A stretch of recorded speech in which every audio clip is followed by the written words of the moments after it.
Hello and welcome to another update video on Bitcoin. So Bitcoin is still holding in our support area. The bounce so far has been quite weak, however. The bounce that developed from the Friday low, and we've seen late yesterday a rapid decline. That's all within normal, let's say, crypto market volatility behavior and boundaries. However, that move down makes this decline look a little bit like a 5-wave move down. It's not very clear. It could technically also be the case that this B wave already topped. That's why I said yesterday, let's see how the next 24 hours develop, like especially the New York session. I'm, for example, considering a deeper pullback that might start here in the on the stock indices, for example, right? For example, I am also tracking the Nasdaq futures chart in parallel. For those of you who are not familiar, I'm tracking this in our stocks membership. The link is in the description. But what I'm tracking here on this chart is a pullback this week in a wave 2. Now that could mean after one more high, but while I record this, it might very well be that we've started this pullback already. I'm tracking on the S&P 500 chart, for example, also a pullback in the same way. So we might see here a little bit of downside pressure that might affect Bitcoin. So it could very well be this seems already over, yeah. But either way, a pullback seems likely early this week, and it might already be unfolding. So there is a support zone that the Nasdaq might check and test, and they seem to correlate a little bit, Bitcoin and the Nasdaq at the moment. Not perfectly, but when there is some selling pressure in the stock market, at the moment the futures are affected, then Bitcoin might be affected to a degree as well. So we see some downside pressure. It can make sense to follow these two markets sometimes in parallel.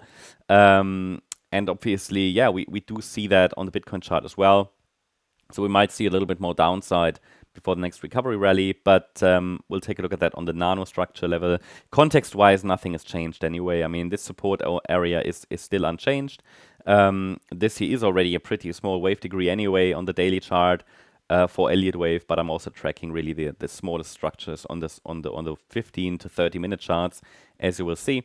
The next support levels here are located around 100. What are we looking at? 107,630, then 106,500 are the next larger support levels. Again, the New York session will probably help us get some clarity. If we continue to move down more directly, it might be that this B wave already topped, and then we might get a very rapid C wave decline rather sooner.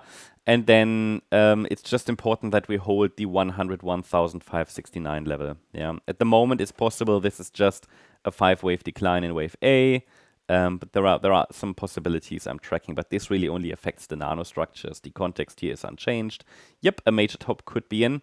There's no reason to panic. I mean, again, if I make you aware early, so you can make the plans and you can just consider it for your own, let's say, trading plan and portfolio management. Because some people said, well, you said it's possible the bull market topped, so we're panicking. Well, I don't think that's really the right thought process here, because it should be clear that the market can do anything at any point. It's just important to understand the key pivots, and we've really had a nice rally on the Bitcoin chart from the 2022 low. So it's just important to understand that, of course, the probabilities for that increase. We don't have any confirmation yet. The question is, do you really want to wait until we break support levels until you make a decision, right? That's the bigger question. So if you are panicking, it might mean, and I posted that on X earlier today, it's very, very important. I did post here, if routine price swings unsettle you, reconsider your leverage and position size. So if you panic or you don't, you're scared because of something, then you are probably over leveraged or over positioned. It's very basic. Bitcoin always gives us not only Bitcoin, but the crypto market always gives us feedback. Crypto market and the stock market and, all price movements. If your emotions tell you, something's not right here, well, there probably isn't. And maybe your position size is too large. Just consider that. Now, looking at the shorter time frame, this wave count already. This hasn't changed since the last update. It's very much possible that this here was a 5-wave decline. It doesn't really look like 5 waves down, where you can call it 5 down in a leading diagonal pattern. because we have an overlap there between wave 1 and 4, slight overlap. So it could be a diagonal pattern. Another idea I had was that maybe this is the A wave, yeah, and this is the B wave, but we have a flat correction that's unfolding here. So there are many ways how this could unfold. For now, this seems to be like a 3-wave decline that unfolded from the Friday high. Okay, so bit unclear what this is, whether this is A, B, C, or whether this is indeed a diagonal pattern, which would explain why the 5th wave is a 3-wave move. Either way, the resistance area has only been slightly adjusted because we're trading again around Friday's lows, so hasn't really shifted. It's between 116,022 and 121,388. I think today it's just a matter of tracking the waves. There isn't really a setup right now or so. Yeah, there's no classic Elliott Wave setup. We don't have a 5-wave move down and 5-wave move up, and we don't have a 5-wave move up and 3-wave move down. There is technically, you could say, an A-B setup to the downside now, yeah, which means that this here could be seen as an A-wave. If we get a bounce into resistance, watch for a C-wave down. But overall, if you followed the previous updates, you know that my view is and was that this correction isn't over yet, right? That we're in the wave 4. And that's currently still playing out.